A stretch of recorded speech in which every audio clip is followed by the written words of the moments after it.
ভারত শাসন আইন 1919, the government of India act 1919। Bharat শাসন আইন 1919, the government of India act 1919। 1916 সালে শ্রীনিবাস শাস্ত্রী, সুরেন্দ্রনাথ ব্যানার্জি, মোহাম্মদ আলী জিন্না প্রমুখ 19 জন ভারতীয় নেতা এক স্মারকলিপির মাধ্যমে স্বায়ত্তশাসন ও দায়িত্বশীল সরকারের দাবি পেশ করেন। ব্রিটিশ সরকার 1917 সালের 20 আগস্ট একটি নীতি ঘোষণা করে বলে যে দায়িত্বশীল শাসন ব্যবস্থাকে কার্যকর করার জন্য প্রশাসনিক ক্ষেত্রে ভারতীয়দের অধিক সংখ্যায় নিয়োগ করা হবে। নবনিযুক্ত ভারত সচিব লর্ড মন্টেগু ও ভাইসরয় জেমস ফোর্ড যৌথভাবে একটি প্রতিবেদন পেশ করে 1919 সালে ভারত শাসন আইন প্রণয়ন করেন। 1919 সালে ভারত শাসন আইন প্রণয়ন করেন। এই আইনটি মন্টেগু চেমসফোর্ড সংস্কার আইন নামে পরিচিত। মানে ভারত শাসন আইন 1919, এটা আবার মন্টেগু চেমসফোর্ড সংস্কার আইন নামে পরিচিত। কেন? কারণ ব্রিটিশ সরকার 1917 সালে 20 আগস্ট একটি নীতি ঘোষণা করে বলে যে দায়িত্বশীল শাসন ব্যবস্থাকে কার্যকর করার জন্য প্রশাসনিক ক্ষেত্রে ভারতীয়দের অধিক সংখ্যায় নিয়োগ করা হবে।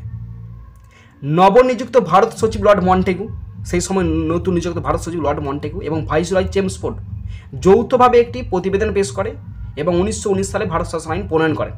এবং এই দুজন ব্যক্তি, মানে ভারত সচিব লর্ড মন্টেগু এবং ভাইসরয় চেমসফোর্ড, এই দুজন ব্যক্তি এই যে প্রতিবেদনটা যৌথভাবে পেশ করে এবং 1919 সালে ভারত শাসন আইন প্রণয়ন করে, তাই তাদের নাম অনুসারে এই আইনটি, মানে ভারত শাসন আইন 1919, এই আইনটি মন্টেগু চেমসফোর্ড সংস্কার আইন নামে পরিচিত হয়।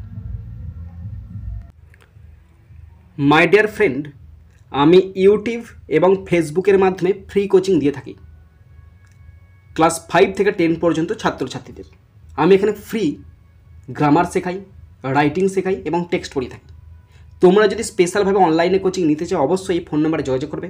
আমি অনলাইনে স্পেশাল কোচিং দিয়ে থাকি, গ্রামার শেখাই, বেসিক প্লাস অ্যাডভান্স লেভেলের, রাইটিং শেখাই এবং টেক্সট পড়িয়ে থাকি। তোমরা অবশ্যই ফোন করে পুরো ব্যাপারটা ভালো করে বুঝে নেবে। ভারত শাসন আইন 1919, যেটা মন্টেগু চেমসফোর্ড সংস্কার আইন নামে পরিচিত, সেই আইনের প্রধান প্রধান বিষয়বস্তুগুলো দেখে নেব। নাম্বার 1, এই আইনের মাধ্যমে ভারতের শাসন কার্যের সঙ্গে ভারতীয়দের আরও অধিক মাত্রায় যুক্ত করা ও ব্রিটিশ সাম্রাজ্যের অবিচ্ছেদ্য অঙ্গ হিসেবে দায়িত্বশীল শাসন ব্যবস্থা চালু করার কথা ঘোষণা করা হয়। কি বলা আছে? এই আইনের মাধ্যমে ভারতের শাসন কার্যের সঙ্গে ভারতীয়দের আরও অধিক মাত্রায় যুক্ত করা হবে এবং ব্রিটিশ সাম্রাজ্যের অবিচ্ছেদ্য অংশ হিসেবে দায়িত্বশীল শাসন ব্যবস্থা চালু করার কথা ঘোষণা করা হয়। 2 নম্বর বলা আছে, ভারতের স্থায়ত্ব শাসনমূলক প্রতিষ্ঠান গড়ে তোলার জন্য প্রাদেশিক সরকারগুলিকে অধিকতর স্বাধীনতা প্রদানের কথা বলা হয়। ভারতের স্থায়ত্ব শাসনমূলক প্রতিষ্ঠান গড়ে তোলার জন্য প্রাদেশিক সরকারগুলিকে অধিকতর স্বাধীনতা প্রদানের কথা বলা হয়।